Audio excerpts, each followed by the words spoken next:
அனைவருக்கும் வணக்கம். உங்களுக்கு ஒரு வேலை கிடைக்குது. ராத்திரி நேரத்துல ஒரு நர்சிங் ஹோம்ல உங்களுக்கு வேலை கொடுக்குறேன். அதுவும் எங்க இருக்கு அப்படின்னு பாத்தீங்கன்னா, வெஸ்ட் வர்ஜீனியாக்கு வெளிய கொஞ்சம் தூரம் தள்ளி ஒரு ஊருக்கு ஒதுக்குப்புறமா இருக்கிற ரோஸ்வுட் நர்சிங் ஹோம் அப்படின்ற ஒரு ஹோம்ல ராத்திரி ஹெல்ப்பரா உங்களுக்கு நான் வேலை கொடுக்குறேன். ஸோ நீங்க அந்த இடத்த ரொம்ப சேஃபா பாத்துக்கணும். அது மட்டும் இல்லாம சில ரூல்ஸ் இருக்கு. அந்த ரூல்ஸ நீங்க ஸ்ட்ரிக்ட்டா ஃபாலோ பண்ணணும். மொத்தம் 6 ரூல்ஸ் இருக்கு. நான் ஒண்ணு ஒண்ணா சொல்றேன். அத நீங்க கரெக்ட்டா ஃபாலோ பண்ணணும். ஃபாலோ பண்ணுவீங்களா மாட்டீங்களான்னு கமெண்ட் பண்ணுங்க.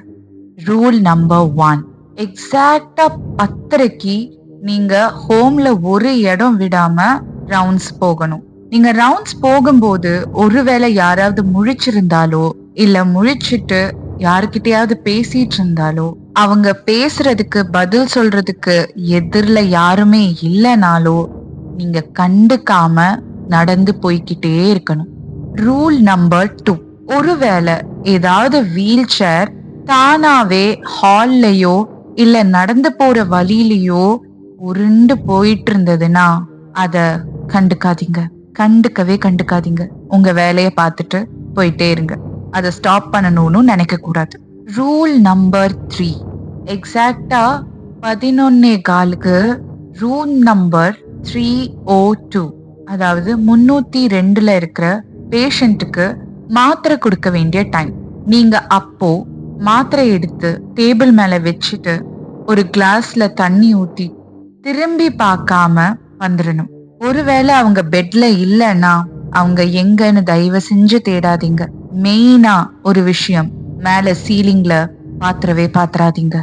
ரூல் நம்பர் 4, மிட் நைட்ல நீங்க எலிவேட்டர் யூஸ் பண்ணும்போது அது தானாவே 6th ஃப்ளோர்ல போய் நிக்குதுன்னா நீங்க அந்த ஃப்ளோர்ல வெளியே வரவே கூடாது.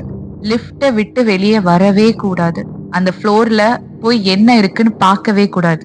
ஏன்னா அந்த ஃப்ளோர் பல வருடங்களா அபேண்டடா இருக்கு, அதாவது கைவிடப்பட்டிருக்கு. அதனால அங்க போய் என்ன இருக்குன்னு ஆராய்ச்செல்லாம் பண்ணக்கூடாது. ரூல் நம்பர் 5, சரியா 12:30க்கு உங்களுக்கு ஒரு கால் வரும். உதவி செய்ய சொல்லி ஒரு கால் வரும். அதுவும் ஃபர்ஸ்ட் ஃப்ளோர்ல இருக்கிற பழைய ரெஸ்ட் ரூம்ல இருந்து கால் வரும். அப்போ அந்த காலை கட் பண்ணணும். அங்க போய் என்ன ஆச்சுன்னு பார்க்கவே கூடாது. அந்த காலுக்கு ஆன்சரும் பண்ணக்கூடாது. Rule number 6, the final rule. நல்லா காது கொடுத்து கேளுங்க. எக்ஸாக்டா 1 மணிக்கு ஒரு சிவப்பு துணியில ஒரு சில்வர் ஸ்பூன், ஒரு கிளாஸ் ஆஃப் வாட்டர், அப்புறம் ஒரு கேண்டில ஏத்தி ரூம் நம்பர் 666க்கு முன்னாடி ரொம்ப அழகா வச்சுட்டு அந்த கதவை 3 தடவை தட்டிட்டு திரும்பி பார்க்காம நடந்து போயிடணும். ஒருவேளை நீங்க நடந்துகிட்டு இருக்கும் போது யாராவது கதவு திறக்கிற சத்தம் கேட்டா திரும்பி பார்க்க கூடாது. எல்லாத்துக்கும் மேல நீங்க போய்கிட்டு இருக்கும் போது கேண்டில் அணைஞ்சிருச்சுன்னா சீக்கிரமா எவ்வளோ வேகமா முடியுதோ அவ்வளோ வேகமா உங்க கேபினுக்கு ஓடி போயிடணும். இவ்வளவுதான் ரூல்ஸ். இந்த ரூல்ஸ் எல்லாம் உங்களுக்கு ஓகேனா சேலரி பேக்கேஜ் பேசிக்கலாம் அப்படின்னு ரோஸ்வுட் நர்சிங் ஹோம்ல இருந்து உங்களுக்கு கால் வந்தா நீங்க அந்த வேலையை எடுத்து பண்ணுவீங்களா இல்ல பண்ண மாட்டீங்களா? இல்ல கமெண்ட் பண்ணுங்க. பாப்போம் எத்தனை பேரு இந்த ஒர்க் எடுத்து பண்ண போறாங்கன்னு. All the best. நன்றி, வணக்கம்.